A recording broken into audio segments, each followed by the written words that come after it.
के शुरू में हमें एक अंधेरा जंगल दिखाया जाता है जहाँ एक बच्चा भाग रहा था किसी से डरकर या किसी से बचकर। सीन कट होता है और हमें इसी जंगल के दरमियान से गुजरती एक सड़क पर एक रेड बस दिखाई जाती है। थोड़े ही आगे जाने पर इस बस को एक दरख्त की वजह से अपना रास्ता ब्लॉक मिलता है, इसलिए इस बस ने एक दूसरा रूट ले लिया। ये जाने बगैर कि आगे कोई खतरा भी हो सकता है। वहाँ पर हम कुछ स्केलेटन भी देखते हैं और आगे जाने पर सारे दरख्त भी इर्द गिर्द से खत्म हो चुके थे। अचानक ही धुंध ने चारों तरफ से उन्हें घेर लिया था। बस में बैठे हुए बच्चे भी डरकर बाहर रोड की तरफ देखते हैं क्योंकि एकदम से ही ड्राइवर को बस रोकनी पड़ी थी। उसने नीचे उतर के देखा तो सामने एक मरा हुआ हिरन था, जिसे वो ठिकाने लगाते ही जैसे ही पीछे मुड़ा तो एकदम से शॉक रह गया। अगले ही मिनट जब वो बस में दोबारा चढ़ा तो हमने देखा कि उसके पीछे कोई आदमी था जिसने बस ड्राइवर को गन पॉइंट पर लिया हुआ था। वो सब बच्चों को भी धमकी देकर अपनी सीट्स पर बैठने को कहता है। सभी उसकी बात मानने लगे और एकदम से इसी बस में बैठे हुए एक बच्चे को याद आया कि उसने न्यूज में इस आदमी के बारे में पढ़ा था। वो एक सीरियल किलर था और अभी कुछ ही दिन पहले जेल से भागा था। सिर्फ यही नहीं, डरा देने वाली बात ये भी थी कि ये आदमी सिर्फ टीनेजर्स को ही मारा करता था। ये कह लें कि वो एक साइकोपैथ है। इस आदमी के कहने के मुताबिक ये लोग सब करते रहे। इन्होंने अपने फोन भी विंडो से बाहर गिरा दिए और ड्राइवर अपनी बस चलाता रहा और चलते हुए ड्राइवर ने एक और साइन बोर्ड मिस कर दिया जिस पर लिखा था कि वो एक मिलिट्री के खाली जोन की तरफ बढ़ रही है, यानी एक ऐसा एरिया जहाँ सालों पहले रिसर्च की गई थी लेकिन अब वहाँ नहीं रहता था। ये एक टनल थी जिसमें इस टाइम बहुत सी लाइट्स चल रही थी और इसी टनल के अंदर एकदम से उनकी बस रुक जाती है। इन्हें मालूम हुआ कि बस का इंजन खराब हो गया है। उस साइकोपैथ किलर को लगा कि ड्राइवर उसके साथ चालाकी कर रहा है, इसीलिए उसने एक बच्चे को गन पॉइंट पे ले लिया और ड्राइवर से कहा, चलो उतरो नीचे और मेरे सामने बस ठीक करो। कोई भी चालाकी करने की कोशिश की तो मैं इस बच्चे को मार डालूंगा। इसी दौरान अचानक इस टनल की लाइट भी चली गई। ये सभी अचानक घबरा गए। एकदम से ही इस अंधेरी टनल में इन्हें खौफनाक आवाजें सुनाई देने लगी। किलर ने ड्राइवर को इशारा किया कि जाओ जाकर देखो वहाँ क्या है। ड्राइवर भी अपनी टॉर्च लेकर आगे बढ़ा। जैसे जैसे वो खूब अंधेरे की तरफ बढ़ता रहा उसे एक साया दिखाई देने लगा। करीब जाने पे पता चला वो तो एक भयानक दिखने वाला मॉन्स्टर था। ड्राइवर ने डर के चीख मारी और उस मॉन्स्टर ने उसे चेस्ट से पकड़कर मार डाला। अंदर बस में बैठे हुए लोग ये सब कुछ देख रहे थे। वो किलर भी उस लड़की को लेकर जल्दी से बस के अंदर ही आ गया। ये लोग चिल्लाने लगे थे। किलर इन सब से खामोश रहने को कहता है ताकि वो मॉन्स्टर इन्हें देख ना पाए, सुन ना पाए और तेजी से बस स्टार्ट करने की कोशिश करता है। लेकिन यहाँ पर बस की चाबी नहीं थी, वो तो थी अभी तक ड्राइवर के हाथ में जिसे वो मॉन्स्टर मार चुका था। वो इन बच्चों को काम देता है ड्राइवर के हाथ से चाबी लाने का। एक लड़की जैसे ही चाबी लाने के लिए डरते डरते ड्राइवर के पास पहुंची तो उसे देखकर वो शॉक रह गई। वो मर चुका था। लड़की को यकीन नहीं आ रहा था। गम से उसके आंसू निकलने लगे, लेकिन ये रोने का वक्त नहीं था। उसने एहतियात से ड्राइवर के हाथ से चाबी ली और बस में वापस आ गई। बस में बैठकर भी उसकी हालत अजीब थी। बाकी बच्चे जब उससे ड्राइवर के बारे में पूछते हैं तो वो नाम में सर हिला देती है क्योंकि अब वो जिंदा नहीं रहा था। ये सुनकर ये सब बच्चे भी दुखी हो गए। यहाँ अभी किलर रेजी नाम के लड़के को बस स्टार्ट करने को कहता है, लेकिन बस तो खराब थी, कैसे स्टार्ट होती। उसे धमकी देता है कि अगर तुमने बस स्टार्ट ना की तो मैं इन सबको मार दूंगा। ये लड़का भी बाकियों से काफी जोशीला था। बिना डरे वो उल्ट करने लगता है और मौका पाते ही पीछे से एक बच्चा उसे धक्का दे देता है। वो नीचे गिरा तो रेजी ने एकदम से उसके हाथ से गन छीन ली और फिर उसी के ऊपर पॉइंट कर दी। ये देखकर वो किलर हंसने लगा और उसने बोला, तुम नहीं मुझे मार सकते। अरे मारने के लिए बहुत हिम्मत चाहिए होती है जो तुम्हारे में नहीं। इससे पहले कि ये बच्चा कुछ करता एकदम से इस बस की छत से इन्हें आवाज आती है। इस आवाज ने सबको डिस्ट्रैक्ट कर दिया और किलर ने दोबारा अपनी गन उनसे छीन ली। अब बस के ऊपर से आने वाली आवाजें भी बढ़ चुकी थी जिसकी वजह से कि सारे बच्चे डर जाते हैं और गुस्से में किलर बस से उतरता है और चिल्लाने लगता है, जो भी हो अंधेरे से बाहर निकलो, मेरा सामना करो। वो यही सब कह रहा था कि एकदम से उसकी बोलती ही बंद हो गई। उसके चेहरे पे अजीब खौफ से भरी मुस्कुराहट आई और एकदम से किसी ने उसके ऊपर हमला कर दिया।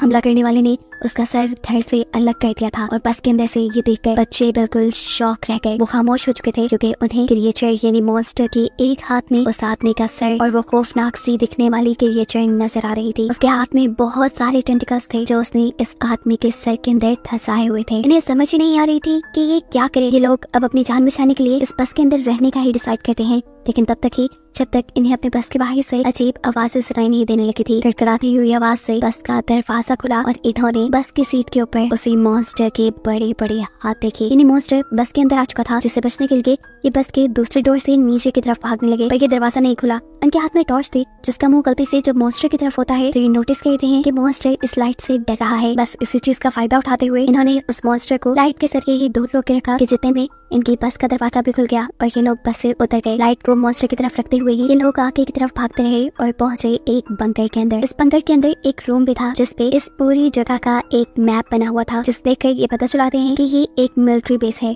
और अगर ये एक मिलिट्री बेस थी तो यहाँ पर लाइट भी हो सकती थी और कंट्रोल पैनल भी हो सकता था। और अगर इन्हें उस मॉन्स्टर से बचे रहना था तो किसी तरह इन्हें वो कंट्रोल पैनल ऑन की लाइट्स जल जाएं और वो मॉन्स्टर इनसे दूर रहे और फाइनली ये लोग बच के जा पाए। ये लोग कंट्रोल पैनल को ढूंढकर उसे ऑन करने का डिसाइड करते हैं। मैप को रखकर ये एक पूरा प्लान बनाते हैं और सोचते हैं कि आखिर कहाँ पर वो कंट्रोल पैनल हो सकता है। नोलन और उसका साथी पावर पॉइंट को ढूंढने के लिए चले जाते हैं, जबकि यहाँ पे बैठे हुए ये तीनों अजीबोगरीब तरीके से अपना टाइम पास कर रहे थे। अब कोई नहीं इन दोनों लड़कों से कहती है मुझे वॉशरूम जाना है। अकेले वो जा नहीं सकती थी क्योंकि उसे डर लग रहा था, इसलिए रेजी उसके साथ चला गया। रेजी उसे बातों में तंग किया जा रहा था, इसीलिए अब क्वीनी उसे कोई जवाब नहीं दे रही थी। काफी देर हो गई। क्वीनी उसकी तरफ जब मुड़ी थी तो उसे कुछ अजीब लगा, इसलिए फाइनली उसने पीछे मुड़कर देखा तो वहाँ क्वीनी थी ही नहीं। उसके तो होश ही उड़ गए। जोर जोर से चिल्लाते हुए वो यहाँ वहाँ क्वीनी को ढूंढने लगा। उसके दूसरे दोस्त को भी ये बात पता चल गई कि क्वीनी गायब है। ये लोग इस पूरे एरिया में क्वीनी को ढूंढने लगे और आखिर एक ऐसी जगह पहुँचे जहाँ इन्हें क्वीनी दिख गई। लेकिन इस वक्त क्वीनी के ऊपर एक मॉन्स्टर था, एक भयानक मॉन्स्टर जो बस क्वीनी को गर्दन पे काट कर खाने ही वाला था। क्वीनी की अपनी हालत तो जैसे बेहोशों की तरह हो गई थी। यहाँ पर रेजी उस मॉन्स्टर को फायर दिखाकर उसे डिस्ट्रैक्ट करता है, जबकि उसका दूसरा दोस्त उसके नीचे से क्वीनी को निकालने में कामयाब हो गया। क्वीनी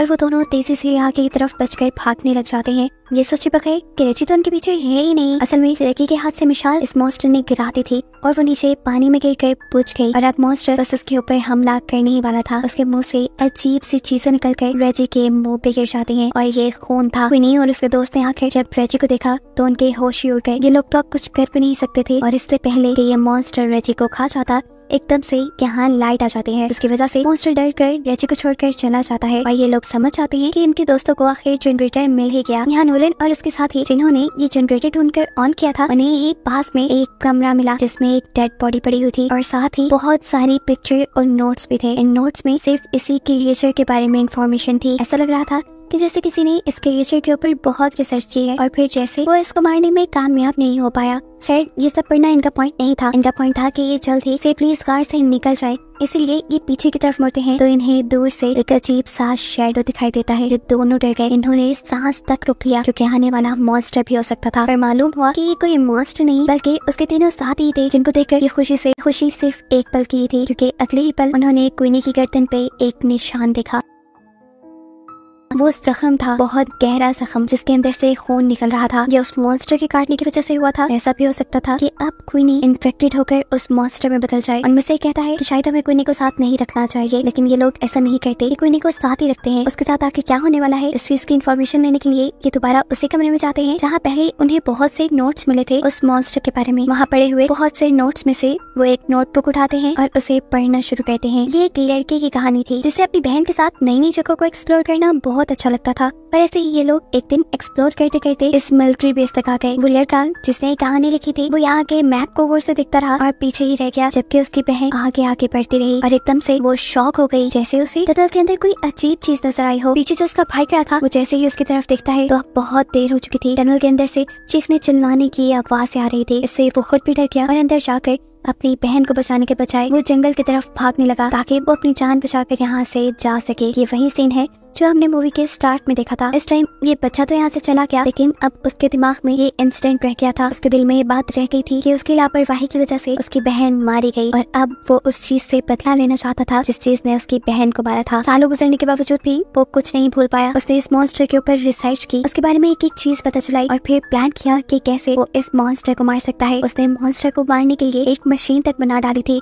लेकिन इससे पहले कि वो मॉन्स्टर को मार पाता उसकी बुरी किस्मत के मॉन्स्टर ने उसके यहाँ होने का पता चला लिया और उसे ही मार डाला। उसी के बनाए नोट से ये लोग ये भी पता चला पाते हैं कि वो मॉन्स्टर जिसके ऊपर हमला कर लेता है या जिसका खून चख लेता है उसे मार कर ही रहता है और अब क्वीनी के ऊपर बहुत ज्यादा खतरा था। ये लोग फैसला करते हैं कि क्वीनी को बचाने के लिए ये लोग लड़ेंगे। उस आदमी ने जो काम शुरू किया था उसे ये लोग पूरा करेंगे, उसकी मशीन को ये लोग कंप्लीट करेंगे और उस मॉन्स्टर को मार देंगे। लेकिन क्वीनी यहाँ कहती है नहीं, मेरी वजह से कोई अपने आप को खतरे में नहीं डालेगा। लेकिन उसके सारे ही दोस्त अच्छे थे। वो कहते हैं नहीं, हम सारे यहाँ से जिंदा ही बचकर निकलेंगे। ये सोचकर ये सभी एक दूसरे को गले लगाते हैं और फिर एक साथ अपने प्लान पे वर्क करना शुरू कर देते हैं। कुछ देर की मेहनत के बाद ये लोग उस आदमी की बनाई मशीन को मुकम्मल कर भी लेते हैं, जो अब पूरी तरह काम कर रही थी। ये देखकर ये लोग बहुत खुश हुए, लेकिन अभी मेन काम बाकी था, उस मॉन्स्टर को इस मशीन के सामने लाना, जिसके लिए ये लोग एक ट्रैप बनाते हैं। क्वीनी के खून से भीगे हुए कपड़े ये लोग एक खाली जगह पर रख देते हैं ताकि उसे सूंघते हुए वो क्रिएचर वहाँ तक आ जाए। थोड़ी दूरी पर उन्होंने क्वीनी को भी खड़ा किया हुआ था ताकि मॉन्स्टर सही जगह पर आए और ये लोग फिर लाइट चलाकर उसे मार दें। इनके प्लान के मुताबिक वो मॉन्स्टर इनके सामने आते हुए उसने क्वीनी के कपड़े भी उठाए, लेकिन ये क्वीनी नहीं थी, वो जान गया था। ठीक इसी टाइम पर नोलत को वो ट्रिगर नीचे करना था, लेकिन बदकिस्मती से वो ट्रिगर फंस गया और ऐसे मॉन्स्टर क्वीनी को ढूंढते हुए उसके पीछे आ गया। इससे पहले क्यों क्वीनी के ऊपर हमला कर देता,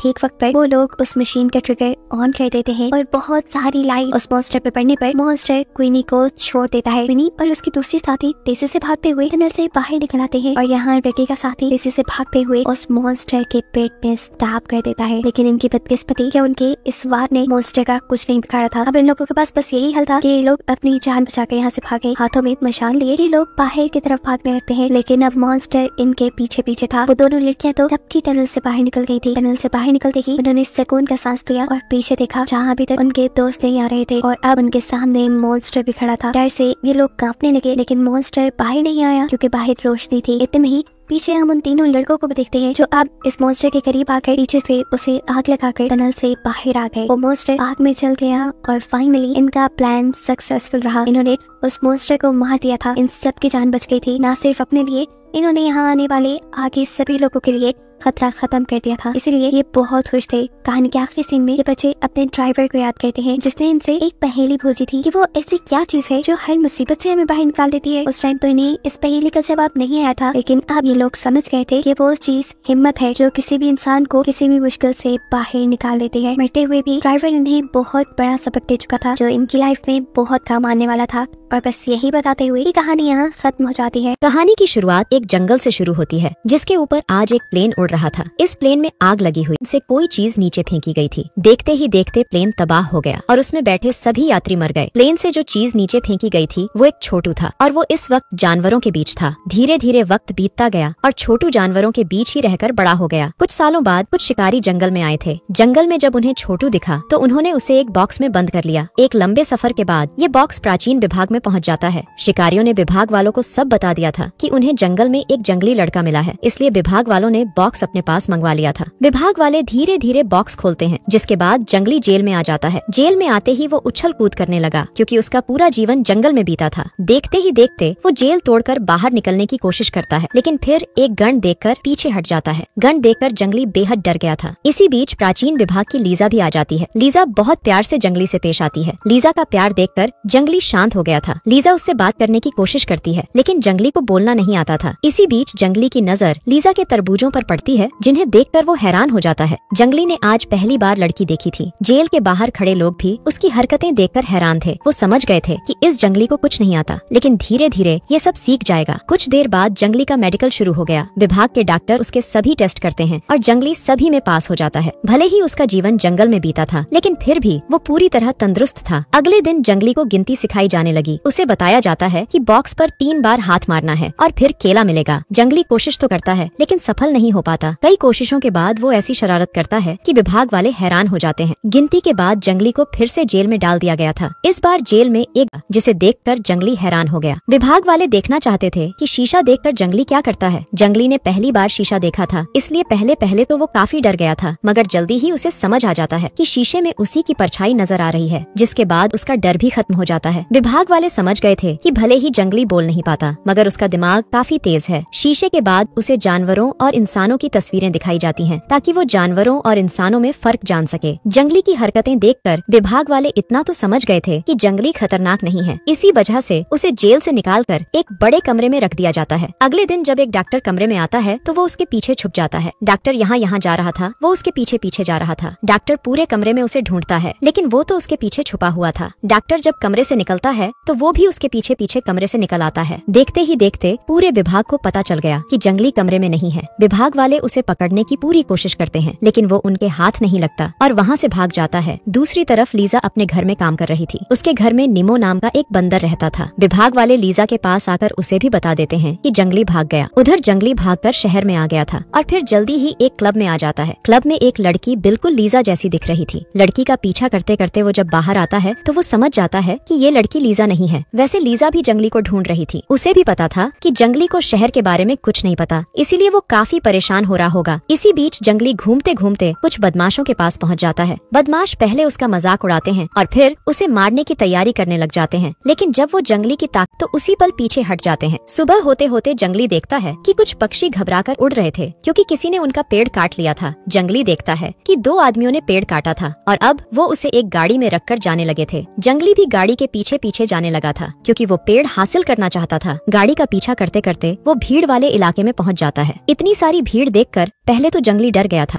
लेकिन फिर जल्दी ही खुद को संभाल लेता है। काफी कोशिशों के बाद वो गाड़ी तक पहुंचता है और गाड़ी से पेड़ चुरा लेता है। इसके बाद वो उसी जगह पर आकर पेड़ लगाता है जिस जगह से उसे काटा गया था। इसी बीच पुलिस भी उस तक पहुंच जाती है और वो जंगली को चोरी के इल्जाम में पकड़ लेती है। कुछ देर बाद पुलिस जंगली से पूछताछ करने लगी। वो उससे उसका नाम और पता पूछती है, मगर जंगली को बोलना नहीं आता था, इसलिए वो कोई जवाब नहीं दे पाता। उधर लीजा अभी भी जंगली को ढूंढ रही थी, जबकि पुलिस वाले जंगली की हरकतें देखकर समझ गए थे कि ये बंदा जंगल से आया है और इसे शहर के बारे में कुछ नहीं पता। कुछ देर बाद पुलिस के कहने पर जंगली को चिड़ियाघर में बंद कर दिया जाता है। जल्दी ही लीजा भी चिड़ियाघर में पहुंच गई और वहाँ उसे जंगली दिख जाता है। जंगली को खोजते खोजते लीजा यहाँ आई थी और किस्मत से उसे जंगली मिल भी जाता है। लीजा के कहने पर चिड़ियाघर वाले जंगली को छोड़ देते हैं, जिसके बाद लीजा उसे अपने घर ले आती है। लीजा के घर में हर तरह का सामान था और इतना सामान देखकर जंगली हैरान हो गया था। वो पहली बार किसी के घर में आया था। निमो जब टीवी देखने लगा तो टीवी देखकर जंगली के तोते उड़ गए। टीवी में जो भी चीज दिखाई जा रही थी वो उसे असली समझ रहा था। वो टीवी से फल निकालने की कोशिश करता है, लेकिन गलती से उसका बोर्ड ही निकाल देता है। रात होते होते लीजा ने उसके सोने का इंतजाम कर दिया। लीजा प्यार से उसे बिंगो बुलाने लगी थी और जंगली को भी ये नाम पसंद आ गया था। अगले दिन लीजा उसे बोलना सिखाने लगी। उसकी काफी कोशिशों के बाद बिंगो कुछ कुछ शब्द बोलने लगा। इसके साथ लीजा उसे पढ़ाने भी लगी ताकि बिंगो पढ़ना लिखना भी सीख जाए।